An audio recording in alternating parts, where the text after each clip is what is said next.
নমস্কাৰ, পুৱাই সাজি কাচি ওলাইছোঁ পিকনিক খাবলৈ যাম বুলি। পিকনিক মানে ঘৰৰ সকলোৰে মিলি এসাঁজ খাওঁগৈ ব্ৰহ্মপুত্ৰৰ পাৰত বাঘমৰাত। এয়া আহি আমি কলেজত উপস্থিত হ'লোঁহি। কলেজতে আমি সকলো লগ হৈছোঁ যাবলৈ বুলি। এখন এখনকৈ গাড়ী আহিছে, মাহীহঁতৰ পৰিয়াল, মামাহঁতৰ পৰিয়াল, খুৰীহঁতৰ পৰিয়াল, মুঠতে আমি সকলোখিনি ওলাইছোঁ একেলগে খাওঁগৈ ভাত এসাঁজ। এয়া আহি আমি বাঘমৰা পামহি এতিয়া। ক'বলৈ পাহৰিছোঁ, বা দুজনীও আহিছে কিন্তু দেই। এয়া আহি আমি পালোঁহি বাঘমৰাত। কিমান ধুনীয়া দৃশ্য চাওকচোন, নৈ পাৰৰ বালিচৰ।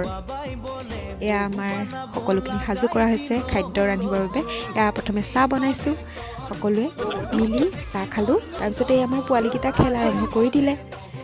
খানা বনাই আছে, মুঠতে খোৱাহে কথা। এয়া ৰান্ধনি যোগালী, মুঠতে সকলো কামে এয়া আকৌ ফটো পষ্ট দিয়াত ব্যস্ত সকলো। তাৰপিছত আমাৰ খানা হৈ গ'ল, ধুনীয়াকৈ আমি খালোঁ।